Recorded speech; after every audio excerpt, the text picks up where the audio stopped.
Agora tem uma coisa, muitas vezes a gente não percebe o filtro, né? Às vezes a coisa tá tão arraigada na pessoa que ela não reconhece. Quer ver um exemplo típico? A gente tende a pensar hoje na escravidão a partir da visão que a gente tem hoje da escravidão.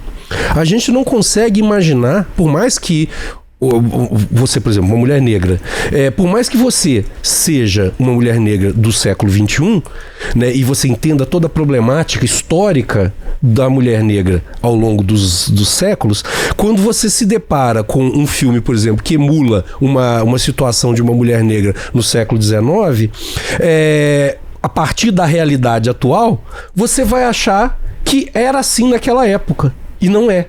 Não era. A experiência de uma pessoa naquela condição é completamente diferente, né? Um homem hétero dificilmente vai compreender de primeira o que é a experiência de um homem gay. Porque ele não domina os códigos para poder entender a complexidade. Não é o código de entender a linguagem, a sociedade. É entender aquilo que vive na experiência daquela pessoa. Então, para que isso aconteça, é preciso um tempo para a pessoa ir entendendo, decodificando aquilo, e essa dimensão de, olha, eu não sei. Né? Isso pode me causar incômodo. Então, talvez para um homem hétero, ouvir a descrição de uma relação entre dois homens gere um incômodo interno. Mas ele tem que, talvez, colocar aquele em suspensão e olhar assim, olha, não isso é uma sensação minha, né? Então, às vezes você escuta coisas. Eu costumo dizer quando eu, quer dizer, hoje em dia, né, não mais, porque eu não tenho mais consultório. Mas quando eu tinha consultório, e eu atendi durante muitos anos. Tem 35 anos que eu tô, né, nesse ramo, vamos dizer assim, né? Então, quando eu tinha consultório, uma coisa que eu fazia era falar pra pessoa, olha, eu não quero que você se preocupe com nada, né? Você pode me contar o que você quiser. Eu vou tentar entender tudo. Se eu não entender, eu vou te perguntar. E olha, se você pensou que queria matar sua mãe hoje de manhã, né, você pode me falar. Né, faz parte da sua experiência. Eu nunca vou te julgar por isso. Até porque eu não conheço a sua mãe. Né? E de repente até eu podia, se eu fosse filho dela, eu podia querer matar ela também. Falar essas coisas assim, na hora que você, né, falar tudo. É difícil você falar umas coisas dessas assim, né? É difícil até você pensar nisso, né? De falar assim, eu quero matar a minha mãe. Né? E admitir isso pra si é difícil. E leva um tempo.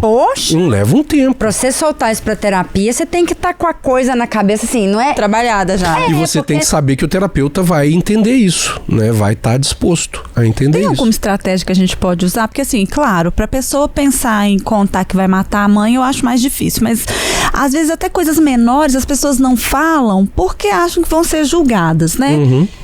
Tem alguma técnica, alguma estratégia que a pessoa possa adotar internamente para conseguir se abrir mais?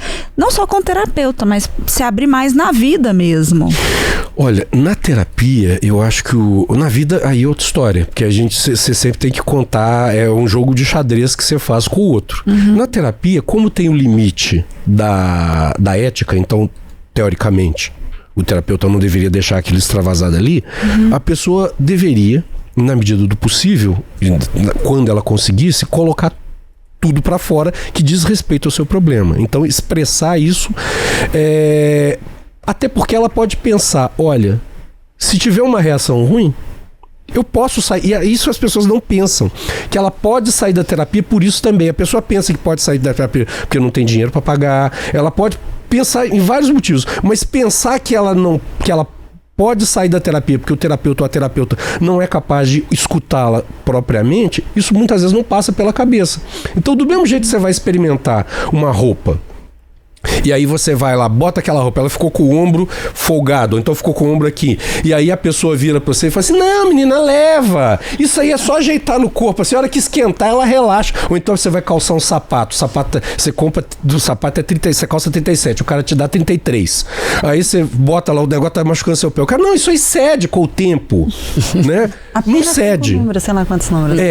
E aí, quando você vai na terapia, é a mesma coisa. Então, assim, muita gente fica com aquele sapato incomodando. Aquela blusa que não ajusta, aquela roupa que tá marcando, né? E aí vai na terapia e faz isso. Então, assim, olha, contei, fez cara feia, não gostou? Olha, muito obrigado. Quanto é que é a sessão? Tá, então tá. Eu vou pensar se eu volto. Tá, não tem problema nenhum. Né?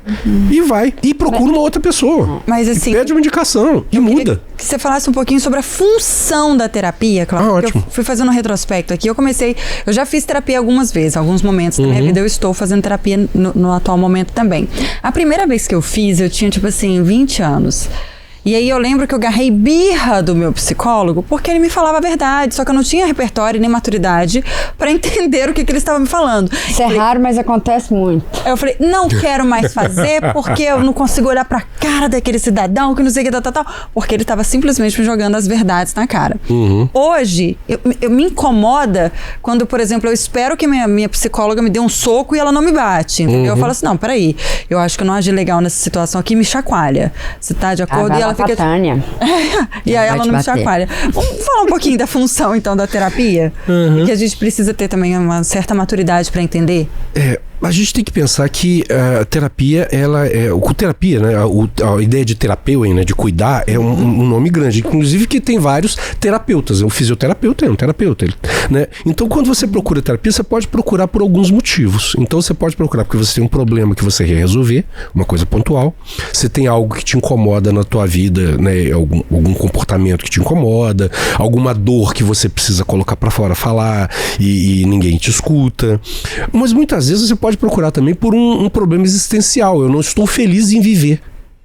Né? E isso também é um motivo para procurar terapia. Então a função da terapia varia muito de acordo com a demanda da pessoa, o que ela tem ali.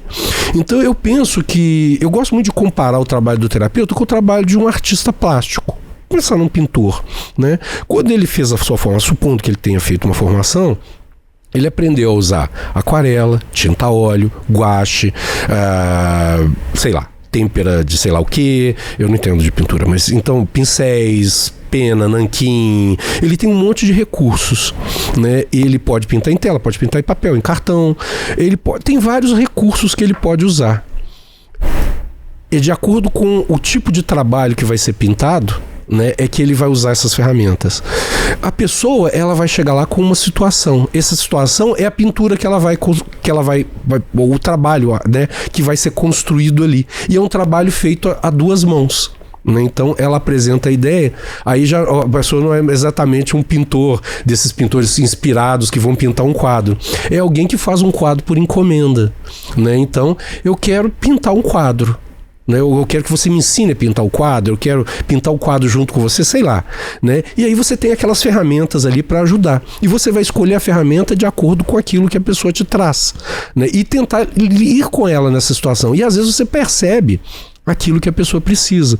Então talvez o seu terapeuta lá quando você era jovem, Renata, percebia que você precisava do cutucão. E aí tava te dando os cutucões. Só que, como você falou, naquela época isso não fazia sentido. Talvez você nem quisesse ir pra terapia. Era uma talvez alguém quis que você... Alguém quisesse por você. Né? Alguém quisesse e você não quisesse. Né? Então alguém quis que você fosse, você foi. Outras vezes a gente até quer. Mas eu quero... E aí isso esbarra muitas vezes num problema meu, que é... Eu falar algumas coisas vai ferir a imagem que eu tenho de mim mesmo. Eu vou me sentir menos homem, ou menos mulher, ou menos inteligente, ou menos isso, ou menos aquilo. E aí eu vou começar a contar as coisas de forma a não ferir a minha imagem. Que aquele senhor falou de um jeito muito interessante. Provavelmente em alguns momentos ele se sentiu exposto se ele fosse falar isso. Outras vezes, na terapia, você evita certos assuntos porque você não quer expor a outra pessoa. Então isso é muito comum para quem tem relacionamento com o psicólogo.